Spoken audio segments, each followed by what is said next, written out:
Coming up next on the Forbes.com Video Network, a woman who can outclimb most men. More when we return.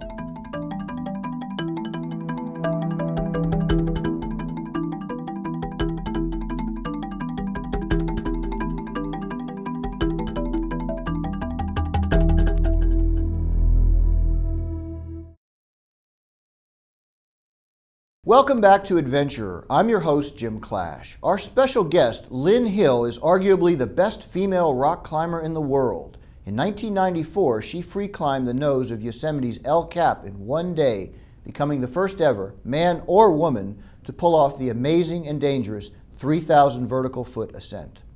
Lynn, thank you very much for coming on. It's an honor to have you on the show. For me also. So tell our viewers exactly what do you do, rock climbing versus mountaineering? I consider myself a rock climber, which means that I climb on rock faces anywhere from small boulders, where we bring crash pads and we have spotters and we don't use ropes, but usually we don't go high, to 3,000, 4,000 foot walls. That's the highest I've been, is 4,000 feet on a rock wall, where sometimes you sleep on the wall, and if you're fast and really good and it's not too hard, you can make fast time, you can do it in a day. Well, you're climbing pretty much vertical walls. Or overhanging even. So more than vertical, backwards. Can be. Yeah, amazing. I know that you were the first person ever to free climb the nose on El Cap in a day. No man had even done this, and this was back in '94. Take us back to that climb. Well, actually, it goes a step before that. I was the first person to free climb a very historic route in Yosemite. It was done in 1958, and it was something that was comparable to going to the moon, really. They didn't have the fancy equipment of today. They had hemp ropes, not nylon ropes, and so they were really pioneering this climb. But wherever it got difficult, they would pound in a piton. Well, these days we don't pound in pitons really on climbs like this. We put in removable protection devices, which makes it easier and less strenuous. You only need one hand to put it in. So that enabled us to free climb. But nobody was able to do very, very difficult climbing in a few sections. And I was the first person to put the time in and to go up there with the skills from the 30, well actually at the time, over 20 years of climbing.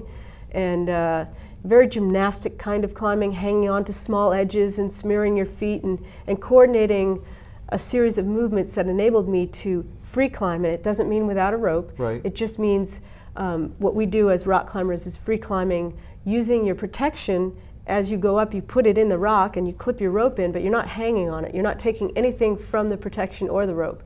You're climbing. Wow. I mean, it took me a while to figure it out on the day that I arrived there, so I fell and I tried different things, and we piece things together and then go from the beginning of what we call a pitch, from the beginning to the end, without falling, without tension, without any what we'd call cheating, and putting it all together so that I climbed from the beginning, the ground, all the way to the top without the aid of my equipment.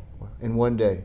In a day. The first time it took 4 days. Right. Most people that climb El Cap spend at least a night or two or three, up to several, depending on how proficient you are and how much supplies you have.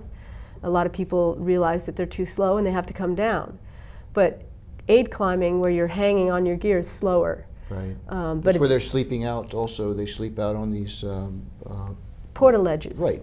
Right over a several thousand foot drop. You can do that, or you can time it so that you arrive at a ledge where you can actually bring out all your stuff and have a dinner and be more comfortable. A rock ledge is actually luxury on a wall.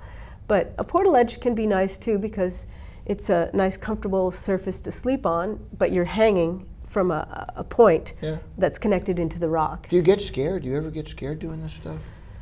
Well, I think it's innate in all of us to be afraid of heights to some extent. Some of us have, vertigo, where you just can't handle even looking over a balcony.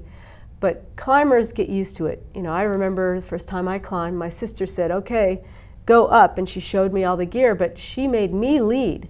And I looked down the first time and I saw that I could fall. And it's scary. And you don't know if you can trust the protection, but you get used to it. You get used to it. Yeah. Okay. You know, when you were climbing early, it was on rock. We didn't have indoor climbing gyms. How do you feel about this whole movement toward indoors? Do you do it? I do. I think it's a great tool for training and for social interaction, and you can invent games on the artificial walls, but it certainly doesn't replace climbing. I love rock climbing. I love being outside. I like nature. I like, you know, it was beautiful up in the Gunks, upstate this weekend. Right. It's just a fabulous time with my friends. You know, I lived in New York, upstate New York, for 8 years. So for me, it's so much about the friendships and the experience of being outside, and then the movement I absolutely love. I mean, there's something beautiful about the fluidity. The ballet, it's almost a ballet on rock. It's definitely a rock ballet. Well, Lynn, thank you very much for coming in. Thank you. It's a pleasure and an honor to meet you, and good luck with Owen and your other endeavors. All right, thank you very much. Again, the amazing Lynn Hill. I'm Forbes adventurer Jim Clash. To check out my column, pick up Forbes magazine or go to Forbes.com/adventurer. And thanks for watching the Forbes.com Video Network.